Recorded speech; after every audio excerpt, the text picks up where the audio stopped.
Hello and welcome to Heather's Get Together. Today I would like to do a part 2 to my parallel talk, self-talk. I had such a great response with my first one, very excited, so thank you for viewing. But today I would like to show what parallel talk and self-talk is in action in our everyday life. As you know, in the first video I discussed the definition and how it relates to class and the different assessment tools you run into. So for self-talk, it provides the adult an opportunity to put the words in action. So the children understand the language, the words. They need to hear it, see it, do it. That's how we all learn. Children are no exception. And parallel talk is when you're kind of like the broadcaster in a way. You're just saying what the child is doing. So, for instance, I'm going to show you, we're going to start with infants and toddlers. This is just an empty little poll thing that someone was just going to give away, and I took it. I'm all about reuse, reuse, reuse. One man's trash is another man's treasure. For me, this is treasure. I was at this 14-month-old house the other day, and we were playing a game called Down the Chute. And what that consisted of was a ball. She had to put the ball into here and have it come out the other end. I'm sure some of you have seen this in the infant and toddler, more of the toddler rooms. Well, the little girl got it. She understood to put it in here. She wasn't understanding it was coming out the other side, which was really funny.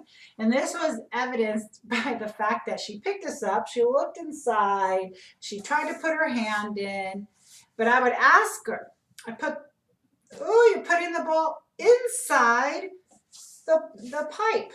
I called this a pipe for her, but she didn't understand it came out. I would even say, oh, the ball came out the other side, but she still wasn't getting it. After a while playing with this, she was getting the concept, putting the ball in. She picked it up and looked inside. So I said, oh, you're looking inside. And then she stuck her hand in like this. I said, you're sticking your hand inside. Do you think the ball might be in there? It was really, really funny. I went to another house, same thing, same age. Another little girl, 14 months old. She did the exact same thing. So this tells us something about the development of a 14-month-old. This child put the ball in, let it come out, put the ball in, let it come out, a whole basket of balls. She was having such a great time. But in this case, it was at a house. And this family happened to have a cat. Well, the little girl didn't understand the ball was coming out the other side, but the cat sure did. The little girl put the ball inside, it would come out the other side, and the cat was right there to catch it. But again, just like the first little girl, she didn't understand that it was coming out. But the little cat was taking this little pause, going, ooh, ooh, ooh, and waited at the bottom for these balls. This cat knew it was coming out. So after a while playing with it, this little girl turned to the cat, and the cat was just sitting there with all the balls and just kind of pawing it.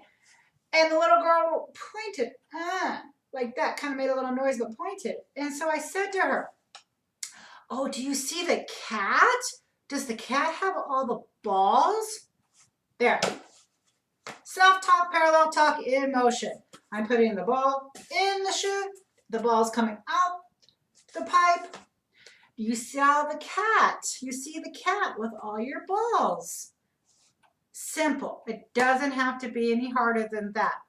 When you're working with a toddler or a preschool child, if you're working with a preschool child, you can say, I'm going to come over here and I'm going to pick up Fifi. I'm going to hold Fifi, cuddle Fifi. Because remember, when we're using self-talk, we're using it with children with limited language. We want to explain the language so they can begin saying it and understanding what it means.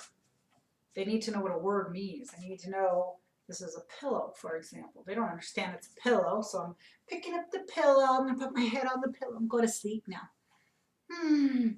There you go. Self-talk. For those who have dramatic play area in their classrooms, or even parents at home when you're setting the table and you're starting mealtime. You have a cup. I'm going to do this with dramatic play toys. This is a little wooden carton of milk. Oh, I'm going to pour some milk in my cup and drink it. That was so good. It's all about play and pretend. We got this. We understand. It's self-talk. We're modeling what we're doing. We're modeling the words. We're giving our actions words so they can understand. It doesn't have to be difficult. I don't want anybody to overthink it. I do have parents who come to me and they get very scared to speak and they don't quite understand the use of parallel talk and self-talk. I had this one mom, her child is on an IEP for speech and language and some other cognitive delays. This child has no speech. She doesn't even babble. She's 3 years old. Okay, so we've been working with a little sign language for her, and anybody who's interested, baby sign language works wonders, wonders. It gives the children the ability to speak, because without the ability to communicate to one another, you're going to have the temper tantrums and the crying and screaming, and we don't all want that. So with sign language, she knew. She could say, I'm thirsty, you know. So, and I want more. Baby sign language is wonderful, but let's get back to self-talk, parallel talk here. So anyway, this mom, I gave her a little flyer on self-talk, parallel talk, and then we did some examples, just kind of like I did here, and some others that I gave her. And I left her after going over and explaining this. I didn't see her again for 2 more weeks. So 2 weeks pass, I knock on her door, she answers the door with a great big smile on her face and said, guess what? And I'm like, oh my goodness, what? She was practicing that self-talk, parallel talk for the past 2 weeks. And she says, oh my gosh, she's babbling now. She points and she's going blah, blah, blah, blah, blah. I don't understand what she's saying, but I know it's something over there that she wants. And so I can walk over there. And the communication had increased and she's getting so much better. Again, this is a family that I am working with a little bit of sign language for to also help. So she's doing this in conjunction with. However, the mom loved the fact that the parallel talk, self-talk was working. And even during that whole visit, the little girl brought things to me, started to talk to me, babble, babble, babble, babble. I didn't understand a word she was saying either. But the fact that she was babbling, that was a step forward. And that's what we want. I have to say I was so excited about that. I was almost excited as the parent. It's not even my child, but I was so excited that that worked. But let's get back to the parallel talk now. So now we understand the self-talk.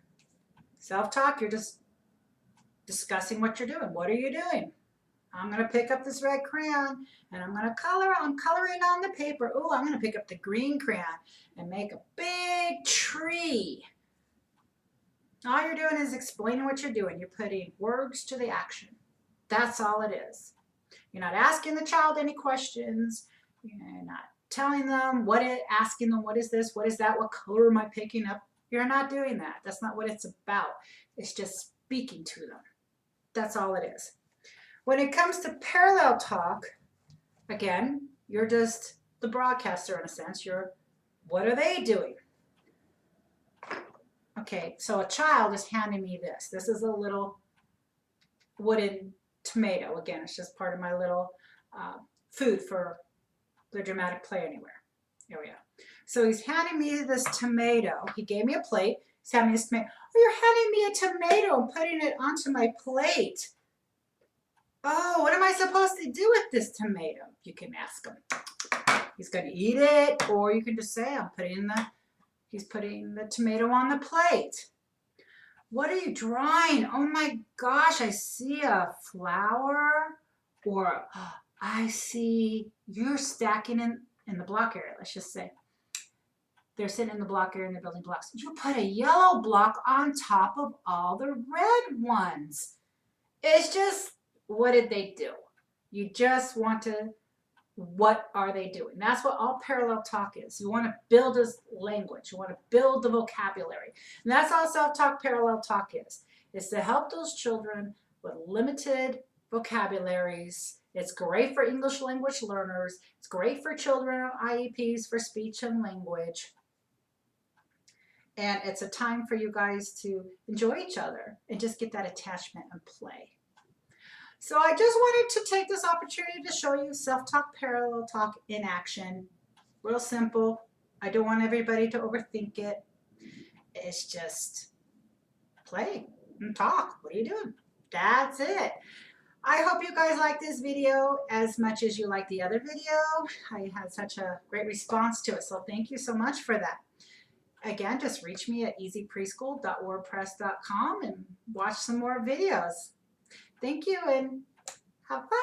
Bye now.